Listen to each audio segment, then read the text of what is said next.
Na semana passada, nós mostramos aqui no Balanço Geral que 6 pessoas foram presas suspeitas de uma série de crimes, incluindo um arrastão em um posto de combustíveis e a tentativa de homicídio do policial militar Robson Antônio Gulinski. Ele, que estava aí nas proximidades da rodoferroviária, foi atingido por 3 tiros e ainda atropelado pelo veículo dos criminosos. Você lembra disso? A prisão dos suspeitos já aconteceu depois que a polícia analisou várias imagens de câmeras de segurança do estabelecimento onde os bandidos foram lá e roubaram. Um dos homens que participou dessa ação foi identificado nas imagens. E no momento em que foi preso, ele delatou alguns comparsas. Chegou e disse, ó, são esses aqui. A polícia realizou as prisões, mas 2 dos jovens presos disseram a todo momento que eram inocentes. Os irmãos gêmeos alegaram eles terem sido presos injustamente. E depois que a matéria foi ao ar aqui no Balanço Geral, o caso ganhou uma repercussão enorme. E o Ministério Público do Paraná pediu o quê? A revogação da prisão preventiva dos irmãos, que eles saíssem da cadeia.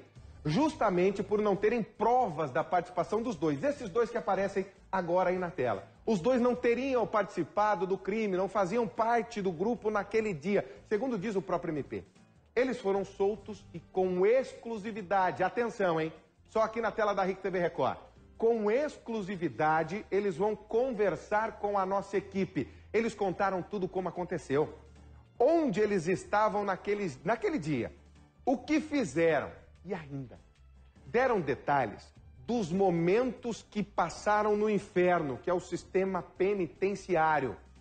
A reportagem é especial, é do Daniel Santos e a gente vê a partir de agora. Põe no ar. Aos 22 anos, os gêmeos Fabrício e Fabiano sabem como é perder a liberdade por um crime que, segundo testemunhas e vítimas, eles não cometeram. Por que eu vou dar tiro em polícia? Sou inocente, trabalhador.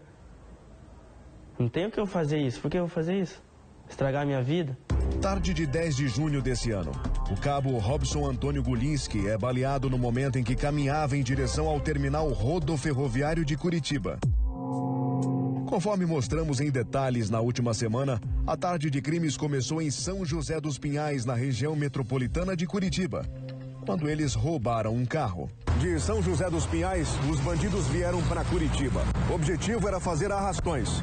Primeiro alvo deles, esse posto de combustíveis às margens de uma das avenidas mais movimentadas da capital, a Marechal Floriano Peixoto. Veículo na bomba de combustível e mais um roubo em andamento. Na conveniência, um disparo para intimidar atendentes da loja. Ele tirou a arma e começou a olhar pra mim assim, e daí mirou tipo pra parede e atirou. Ele falou, viu, não tô brincando. Aí um outro veio de trás e falou assim, a porta tá aberta, a porta tá aberta. Daí ele falou, vamos lá, e foi me empurrando. Daí os 3 empurraram eu lá dentro da porta, são 3 portas. E a gente foi, passou e entrou lá dentro. Observe nas imagens. Os bandidos querem celulares, cigarros, dinheiro. Nesse momento, o frentista é a vítima da vez. Vieram em cima de mim ali e me abordaram. Falaram, ó, vai pra dentro da loja. E nesse momento que eles pediram pra ir pra dentro da loja, já foram perguntando no caminho pra mim se estava armado. Eu falei que não, estava limpo ali, estava tranquilo. Aí pediram o celular. E o outro motorista que estava no carro, ali no caso, que eu tive contato visual com ele mais vezes ali, né? Porque eu pedi pra ele 3 vezes pra ele mexer lá pra abrir a portinha do tanque de combustível. Eles pediram pra mim, ele berrou de lá pros companheiros dele ali e pegou o relógio. Não satisfeitos, tentaram fazer arrastão. No caminho encontraram um PM fardado e o surpreenderam. Um deles atirou, tomou a arma do cabo Gulinski. O carro ainda foi usado para atropelar o policial. Quem atirou no policial lá para levar a arma dele? Meu irmão. Foi seu irmão que atirou? Mas vocês viram que era um policial? Ele estava fardado? Ele estava fardado no local? Não. Criminosos foram presos, um morto. No meio deles estavam os gêmeos Fabrício e Fabiano. Onde você esteve naquele domingo? Eu fiquei em casa. Eu acordei acho que eram umas 10 horas e fiquei com ela. E acho que eram umas 1 hora, 2 horas que não almoçou. Daí foi umas 3 horas que eu saí e fui levar um xarope pra filha dele, do meu irmão. E fui nisso, eu fiquei um pouco lá, fiquei até na câmera da pizzaria e mostra eu e minha esposa voltando 5h10 em casa. E só deu acho que uns 30 minutos e começou os feios de polícia. Né? E até tem um vizinho nosso lá, mostra nós em cima da laje, no momento que os policiais estão lá. E não dá tempo, né? Eu fui no mercado comprar carne, fui em casa, depois voltei no mercado comprar queijo ralado, que eu gosto de queijo. Daí, foi apontando que foi nós. Até provar que focinho de porco não é tomado, né? Nas buscas realizadas pela Polícia Militar, Everton, esse de cabeça enfaixada, é detido e mostra os gêmeos como seus comparsas. Os dois são presos como suspeitos. Onde você estava quando a polícia chegou? Eu estava no bar. Fui lá comprar um refrigerante.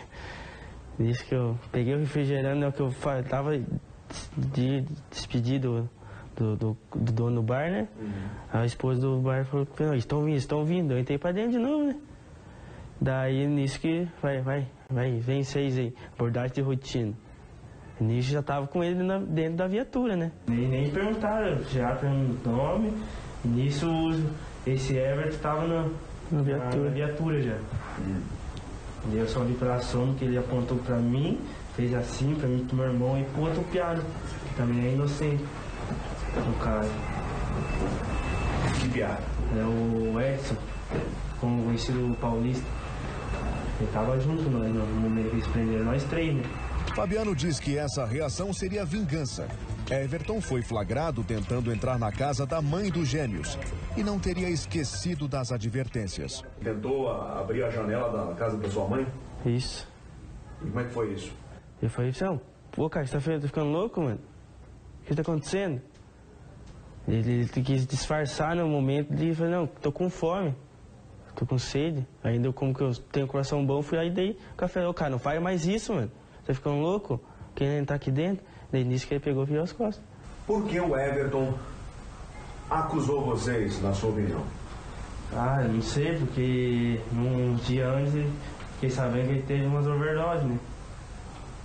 Eu nem conversava, só de vista, assim. Eu ia na casa da minha mãe, né? Acho que ele escutou minha mãe chamando meu nome. Foi nisso, né? Eu acho, né? Que eu não tenho nada a ver com isso. Os dois passaram mais de 20 dias entre o 1º Distrito e a Penitenciária Estadual de Piraquara. Qual foi o momento mais difícil de estar no sistema, estar preso? Todos os dias. Não tinha um dia que não era bom, né? Todo dia que deitava na cama, pensava em casa. A angústia, sendo, como se posso dizer, acusado que num crime que não foi nós. Dizem que aprenderam a dar mais valor à liberdade, principalmente à família. Fabiano é pai de uma filha de 1 ano e meio. A mulher de Fabrício está grávida de 8 meses. O pensamento é só aqui fora, né? Com minha esposa que estava grávida, não podia passar, não pode passar nervoso, né? Aconteceu tudo isso, minha mãe também, minha sogra, meu sogro. Na verdade, a família inteira, né? Ficou nervosa por uma coisa que nós não fez, né? Eu posso assinar embaixo que eu não fiz nada. E como é estar de volta em casa e poder botar a cabeça no travesseiro na primeira noite em liberdade? É muito bom, né? Abraçar minha mãe, minha esposa, minha sogra. Eles me ajudaram muito nesse momento, né? Eu só tenho a agradecer a eles. Meus irmãos também.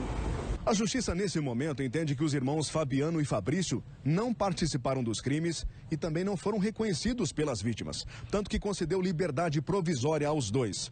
A juíza Camille Santos de Souza Siqueira, da 3ª Vara Criminal de Curitiba, ainda determinou a proibição de se ausentar-se da comarca durante o período da investigação ou instrução criminal, também o comparecimento mensal em juízo e o recolhimento domiciliar no período noturno e também nos dias de folga.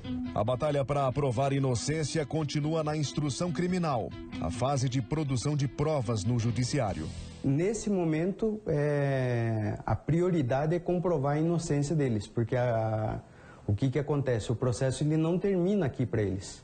Eles continuam respondendo o processo em liberdade, eles têm que cumprir as determinações do juízo, eles ainda estão à disposição da justiça e tudo isso vai passar por uma fase procedimental dentro do processo criminal para que lá no final o juiz, quando for dar uma sentença, ele considere o Fabiano e Fabrício como inocentes. A família ainda não decidiu se vai processar o Estado. Quando eles foram presos, a gente percebe que efetivamente os seus direitos foram todos suprimidos.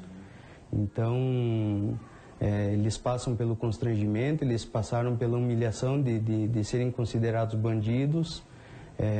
Eles me relataram ali algumas situações em que eles foram destratados, né?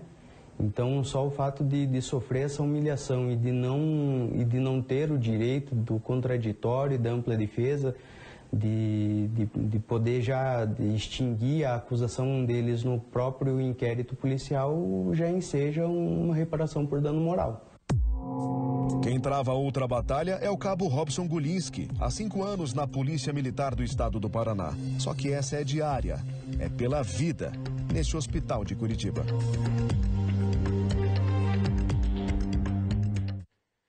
Essa é uma história pra lá de estranha que o nosso repórter investigativo Daniel Santos vai contar pra gente. Rivaroli.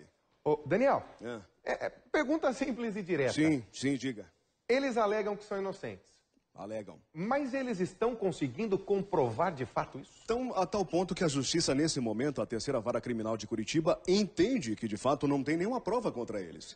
Todos os depoimentos, interrogatórios, só teve uma pessoa que apontou o dedo no momento em que estava sendo algemada, olhou na direção e disse para a Polícia Militar, naquele calor das emoções, aqueles 2 estão comigo.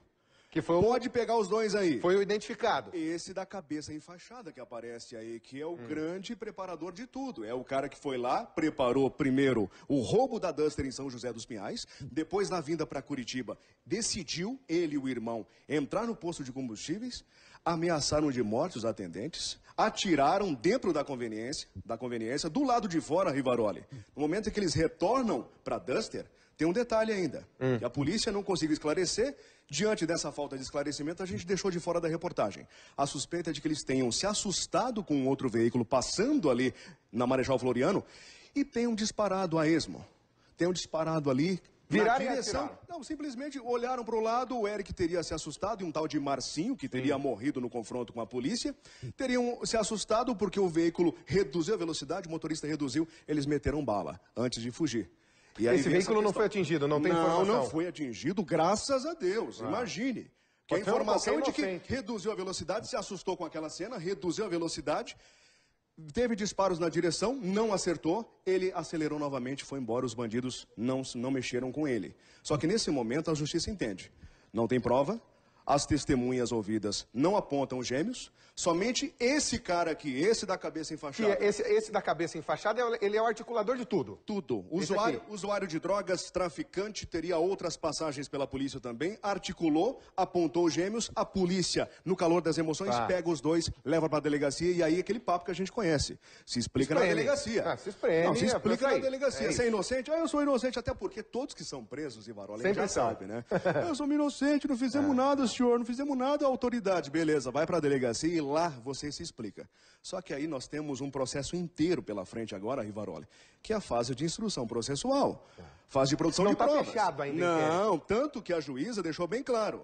É uma liberdade provisória, vocês não podem sair da comarca, vocês não podem se ausentar sem a minha autorização.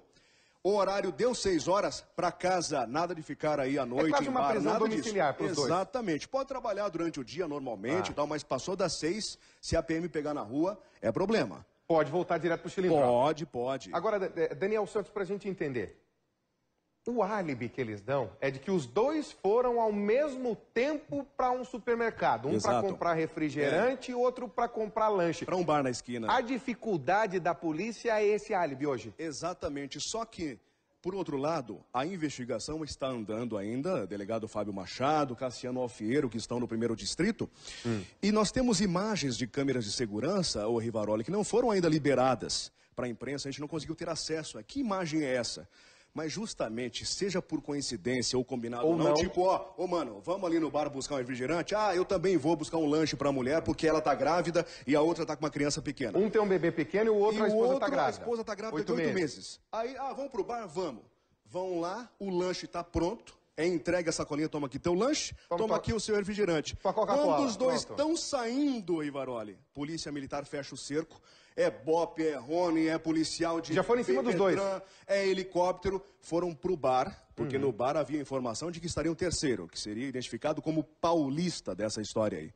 E aí, no momento em que o Paulista é conduzido para a viatura, os gêmeos são apontados por esse que está dentro da viatura. Observa as fotos, fala para a PM. Pode levar esses dois, eles estão comigo. Estão comigo nessa jogada. Nessa história toda, 20 dias entre 1º Distrito e o sistema penitenciário, conhecendo a realidade ali. Agora, antes da gente falar do sistema penitenciário, que é um verdadeiro inferno, o que aconteceu então para que esse que estava dentro do carro, de cabeça enfaixada, o mentor de toda a história, apontasse esses dois? Ele tentou invadir a casa da mãe desses dois? Essa história que está difícil. Na primeira semana anterior, a gente mostrou aqui já a família dizendo qual era o álibi, por que ele aponta os gêmeos. De fato, esse Everton tentou invadir a casa da mãe dos gêmeos.